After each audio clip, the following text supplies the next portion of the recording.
Welcome back to tips of taste. இன்னைக்கு நம்ம வீட்டில் இருக்க குட்டீஸ்க்கு ஃபேவரட்டான ஐஸ்கிரீம் தான் பண்ண போகிறேன். அதுலேயும் சீத்தாப்பழத்தை வச்சு செய்ய போகிற ஐஸ்கிரீம். நார்மல் ஐஸ்கிரீம்னாலே விட மாட்டாங்க, பின்ன சீத்தாப்பழத்தை வச்சு செய்தால் விடவா போகிறாங்க?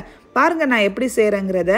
நான் இன்றைக்கி பழுத்த சீத்தாப்பழமாக எடுத்திருக்கேன். அதோட ஸ்கின்னை ரிமூவ் பண்ணிவிட்டு உள்ளே இருக்க சீடையும் ரிமூவ் பண்ணி மீதம் இருக்க பழுப்பெல்லாம் நம்ம சேர்த்து வச்சுக்கலாம்.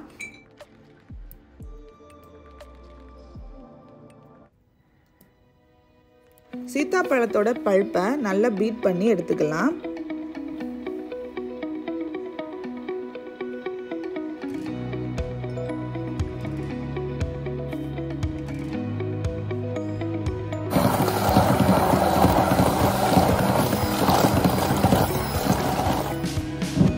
இந்த மாதிரி லிக்யூட் ஆகிற வரைக்கும் நம்ம பீட் பண்ணி எடுத்து வச்சுக்கணும். 1 கப் திக் ஃப்ரெஷ் க்ரீம் எடுத்திருக்கேன். இதை நல்லா பேஸ்ட் ஆகிற வரைக்கும் பீட் பண்ணிக்கலாம்.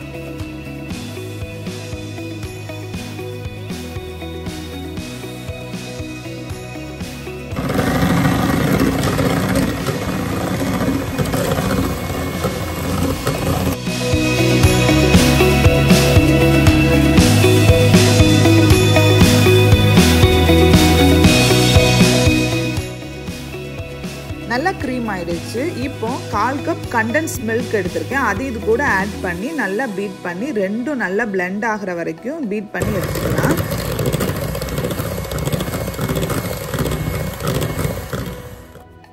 சீத்தாப்பழத்தையும் இது கூட ஆட் பண்ணி நல்லா மிக்ஸ் பண்ணிவிட்டு இதை ஒரு ஏர்டைட் கண்டெய்னரில் நம்ம ஸ்டோர் பண்ணி ஃப்ரீசரில் 4 to 6 hours கழிச்சு நம்ம எடுத்தோம் அப்படின்னா நல்ல ஒரு ஐஸ்கிரீம் ரெடி ஆயிரும்.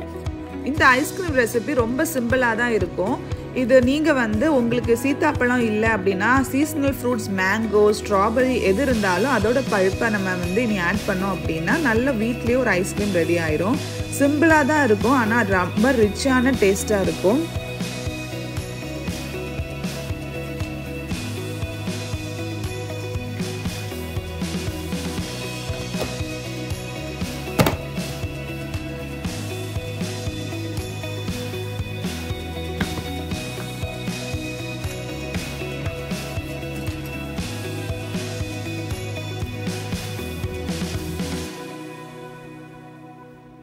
சிக்ஸ் ஹவர்ஸ் கழிச்சு நல்ல ஒரு க்ரீமியான ஐஸ்கிரீம் ரெடி ஆயிடுச்சு.